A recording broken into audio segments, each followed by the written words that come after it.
Amstrad CPC means a lot to me. Will you come and see how I play Desi?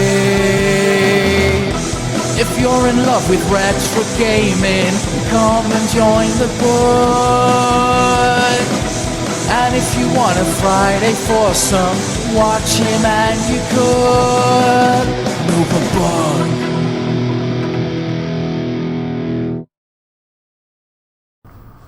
Hello everyone, Novabug here. This is a different angle because I'm currently setting it up, but I thought I'd do a short rebuttal to Top Hat Gaming Man's video. Not so much Top Hat Gaming Man himself, but Top Hat Gaming Man's entourage, Orb, Ryan and Street, is it? Who were discussing Sonic GX on the GX4000, the upcoming release being developed.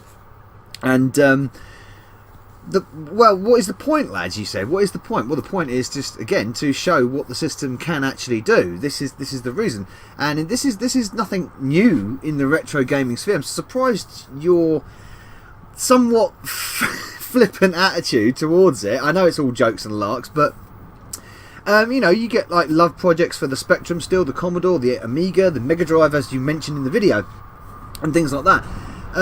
Yeah, it's just to show this is a famous title. This is a famous brand, obviously from Sega, that should have come out on an 8-bit system that wasn't, you know, a Sega platform.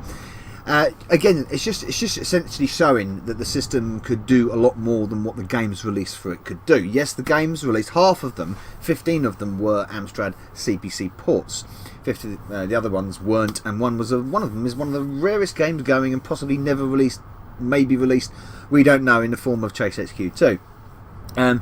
It's certainly not being developed by a load of rich hipsters, as is mentioned by the guys.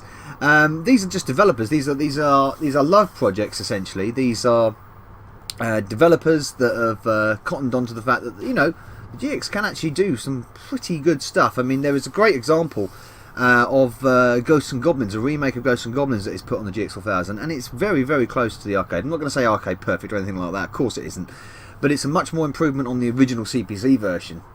It's certainly closer to the arcade than any other version on an Amstrad platform, that's for sure. And there are many other games that have been talked about that can be developed for the GX4000 to use its additional features and power that over the CPC.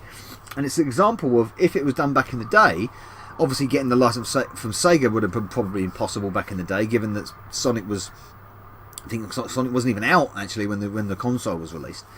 But it's just a nice little sort of throwback, isn't it? It's nice. It's not to make any money. It's purely out of passion. It's purely out of the fact of the community. And you also mentioned something about who's going to get it. Well, I am, and I'm sure Top Hat is as well. And it's probably going to be a free download. It's just done for non-profit, I'm guessing. There's no Kickstarter for it.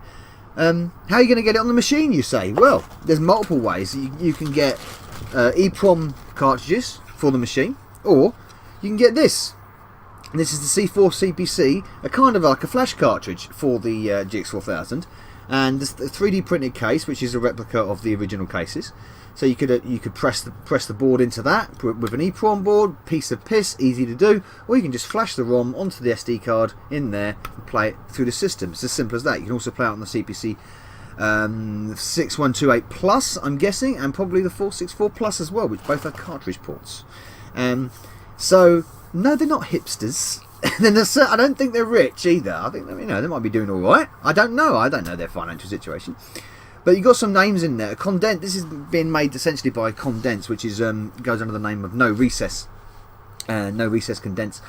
And this is probably, I think he's saying that this is his first developed game in the retro sphere. But it's also some good names attached to it. Targon is attached to it, and he was involved in the remake of Ghosts and Goblins. And the game itself is actually going to be closer to the Game Gear version in some respects.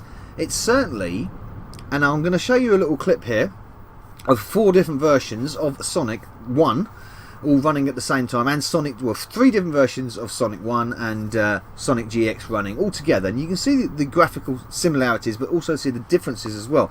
Looks like the level design is going to be different, so this might be an all original Sonic game. Obviously it's not going to have a cartridge release, it can't have it, Sega might have a word about the license. I would imagine they would if they tried to make any profit from it, but as a labour of love and as a sign of respect to not only Sega but also the GX4000 and Amstrad itself, I think it's fantastic what is being done here, and there is no cynical means in this. I don't think it's cynical. I don't think it's duplicitous or anything like that. It's just some guys, I think we can do this on this machine. It can be done. You do mention that in the video. You say, can it be done? Are you just proving it can be done? Well, yeah, but that's the whole point, isn't it? It's the whole point. It's why people would make Mega Drive games still. It's why people... I mean, you had Castlevania released on the Spectrum several years back. Castlevania Spectral Interlude. You could say, why would anyone bother making a Castlevania Konami classic on the ZX Spectrum? Yeah, it was bloody good, that's why. Pinball Dreams was recently... Pinball Dreams on the Amiga. Recently remade for the Amstrad CPC as well. Fantastic conversion, unbelievable. No reason to. I mean, they tried to get a license for that, but fortunately that didn't fell through. That fell through. But yeah, they just ended up releasing it, and I happened to be happy to be a part of that. And I got a physical. They did a physical release, a limited physical release for people as well. You can play it on a 6128, an original 6128 in disc format. Again, just a labour of love and a proof that this is the kind of things that these machines could have been capable of when the time was there, the effort was there.